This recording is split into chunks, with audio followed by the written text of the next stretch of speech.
देख रहे हैं नेटवर्क 33 राजकुमार के साथ। तो चलिए पढ़ते हैं आज की कहानी की ओर। दोस्तों, दीपावली से जस्ट पहला दिन था और मैं अपने घर की छत पर खड़ा होकर खुद से कुछ सवालों का जिक्र कर रहा था कि आखिर इस गांव में हम ही क्यों गरीब हैं और क्या ऐसा चमत्कार नहीं हो सकता जब हमारे पास भी पैसों की कोई कमी ना हो। लेकिन मेरे इन सवालों का जवाब देने वाला यहाँ पर कोई मौजूद ही नहीं था। तभी मैं अपना सर कुचलते हुए डूबते हुए सूरज की लालिमा को देख रहा था और उसके बाद धीरे धीरे अंधेरा होने लगा तो मैं अपने घर की छत से नीचे जाने लगा। तभी मेरी नज़र हमारे मोहल्ले के बीचों बीच चमकती हुई एक छोटी सी चीज़ पर पड़ी। जब मैंने उस चीज़ को देखा तो मुझे लगा कि एक बार इसके पास जाकर ज़रूर देखना चाहिए कि आखिर ये है क्या चीज़।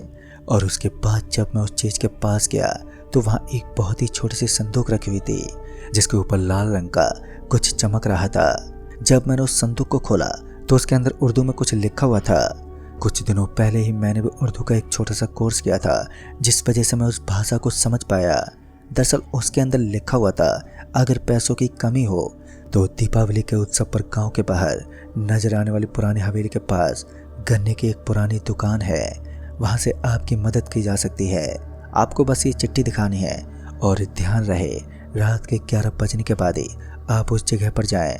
सुबह के वक्त वहां जाने की कोशिश ना करें। पहले तो मुझे ये सब किसी का किया कराया मजाक लगा, लेकिन आज से पहले तो किसी ने मेरे साथ ऐसा मजाक ही नहीं किया।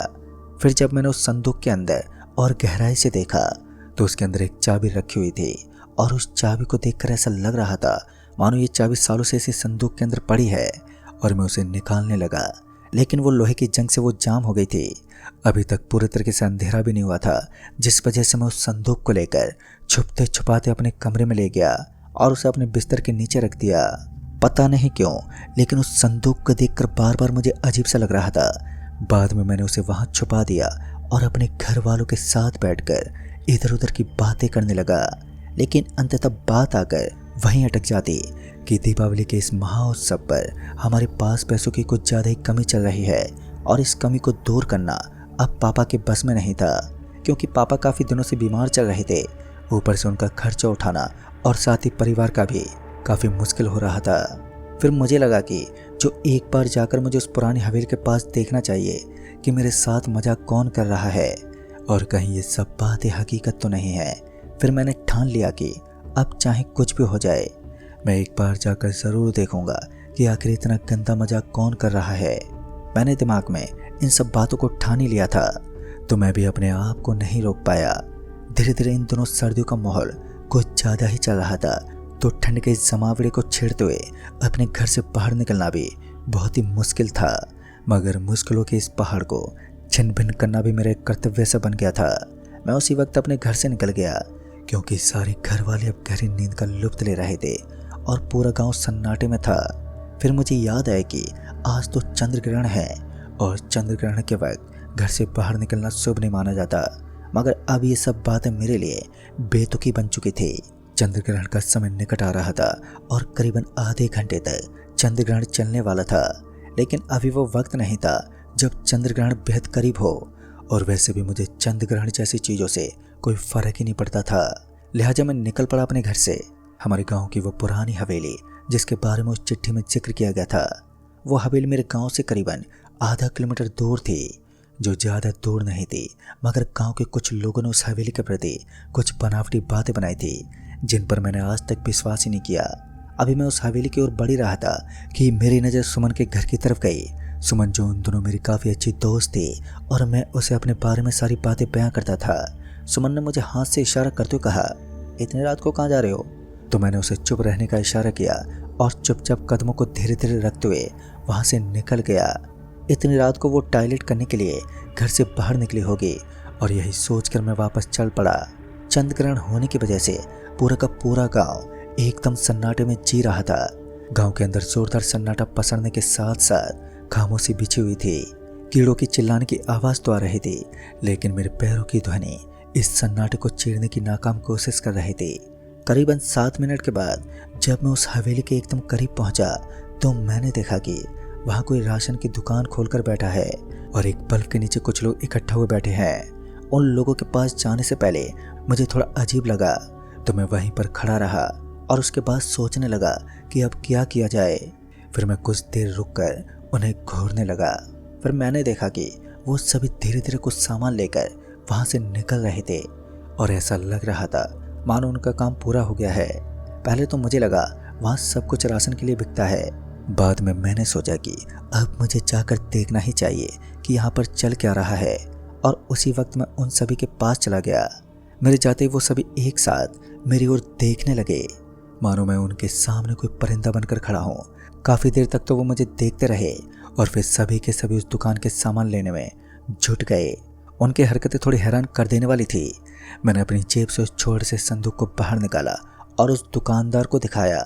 जैसे उस दुकानदार की नज़र मेरे ऊपर पड़ी तो वो तुरंत ही अपनी कुर्सी से खड़ा हो गया और मेरे पास आते हुए बोला, तुमने इस संदूक को खोला था क्या? तो मैंने अपनी गर्दन को हाँ में हिलाया तो उसने कहा, चुपचाप दुकान के अंदर आ जाओ और हाँ, आवाज़ मत करना। वो दुकान जितनी छोटी नज़र आ रही थी असल में इतनी छोटी थी नहीं। उस दुकान के अंदर एक अंडरग्राउंड बना हुआ था। तभी एक आदमी आया और उसने मेरा हाथ पकड़ लिया और फिर मुझे हल्की सी आवाज़ में बोला, चुपचाप मेरे साथ चलो और हाँ, तुम्हें कुछ भी दिखाई दे तो घबराना मत, और इस संदूक के अंदर जो चाबी है वो तुम्हें अपने हाथों से निकालनी होगी। पता नहीं कहाँ फंस गया था मैं। वो एक अजीब सा अंडरग्राउंड जिसके अंदर एक चीज घबरा देने वाली बदबू आ रही थी। मुझे समझ नहीं आ रहा था कि मैं कहाँ पर फंस गया हूँ। किसी तरह मैं अपनी सांस को रोकते हुए उस आदमी के पीछे पीछे चल पड़ा और थोड़ी देर के बाद जब मैंने एक दरवाजे को क्रॉस किया तो मेरी हल्की सी नज़र एक आदमी पर गई। दरअसल उन कमरों के दरवाजे बाकी कमरों के मुकाबले काफ़ी ज़्यादा बड़े थे और मैं धीमी रफ्तार के साथ चल रहा था तो मैंने देखा कि एक आदमी कच्चे मांस को चबा रहा था। वो उस मांस को चबाते चबाते अचानक ही कुछ और करने को लगता। बस मैं उसे एक पल के खातिर ही देख पाया, फिर आगे निकल गया। और जैसा कि उन लोगों ने कहा था कि चाहे तुम्हें कैसा भी दृश्य नजर आए, किसी भी हालत में पीछे मुड़कर नहीं देखना है। तभी मैंने उस आदमी की बात मान ली और बस उसके पीछे पीछे चलने लगा। मुझे इतना तो मालूम पड़ चुका था कि इस महोत्सव पर मैं किसी बड़ी दुविधा में फंसने वाला हूँ, क्योंकि मेरे चारों तरफ बस मुझे कुछ अजीब और डरावनी चीज़ें ही दिखाई दे रही थी। उसके बाद मुझे वो आदमी उस अंडरग्राउंड के अंदर मौजूद एक कमरे में ले गया और उस कमरे में दाखिल होते ही मेरा शरीर तपने लगा। उस कमरे में बहुत जोर की गर्मी थी और इस गर्मी को सहन कर पाना मेरे बस में नहीं था। काफ़ी देर तक मेरे शरीर से पसीना बहता रहा और फिर उस आदमी ने मुझे एक टेबल पर बैठने को कहा और उस टेबल पर बैठते मुझे एक अलग ही बेचैनी का एहसास हुआ। और उसके बाद उस अंडरग्राउंड के अंदर किसी के कदमों की आहट आने लगी। ये कोई बड़ा आदमी था, कोई ऐसा अजीब शख्स जिसका शायद शरीर काफ़ी बड़ा होगा, क्योंकि उसके जूते उस जमीन से टकरा रहे थे तो एक अच्छी आवाज़ का संचार हो रहा था। और फिर जो मैंने देखा, उसे देखने के बाद मेरे शरीर में बहता हुआ खून सूखने लगा। दरअसल मैंने देखा कि इस अंडरग्राउंड के अंदर पहले से एक लंबा चौड़ा आदमी मौजूद था जो दिखने में बड़ा खूंखार लग रहा था। फिर सबसे पहले मैंने उस आदमी की गर्दन की तरफ देखा तो उसकी गर्दन कटी हुई थी और काफ़ी जगहों पर खरोंचने के निशान भी बने हुए थे, जिससे साफ जाहिर हो रहा था कि ये जितना नॉर्मल दिख रहा है उससे कहीं ज़्यादा खतरनाक भी है। और उससे सावधानी बरतते हुए मैं उस आदमी के पीछे खड़ा हो गया जो मुझे यहाँ तक लेकर आया था। फिर उस आदमी ने गले को फाड़ते हुए एक बेहद भारी आवाज़ में कहा, चंद्र ग्रहण का समय होने वाला है और इस बेचारे इंसान को जल्दी से पत्थर के नीचे खड़ा कर दो, क्योंकि अब इसका मरना तय है। वैसे भी इंसान लोग बहुत जल्दी लालच में आ जाते हैं और अपनी परवाह ना करके मौत की ओर आकर्षित होने लगते हैं। और इतना कहकर वो जोर से हंसने लगा। कयामत के इस उमड़ते तूफान ने मुझे अंदर तक झकझोर दिया था। अब तक मेरा दिमाग भी काम करना बंद करने लगा और मुझे कोई भी रास्ता सोच भी नहीं रहा था। मेरे शरीर में एक अलग सी बेचैनी हो रही थी, लेकिन उस आदमी ने मुझे एक जोर से सर में मारा जिस वजह से मैं बेहोश हो गया। लेकिन बाद में भी मुझे ऐसा ही लग रहा था मानो कोई मेरा पैर पकड़कर मुझे घसीटते हुए किसी केबिन में ले गया हो। और उसके बाद रात के तकरीबन 1 बजे के आसपास जब मेरी आंखें खुली तो मैंने देखा कि मैं 2 पत्थरों के बीच लेटा हुआ था और शायद अब मेरी मौत का पूरा प्लान बन चुका था।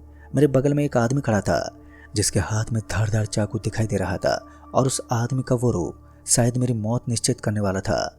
लेकिन इसी बीच में छटपटाने लगा और अपने बदन को इधर से उधर हिलाने की कोशिश करने लगा।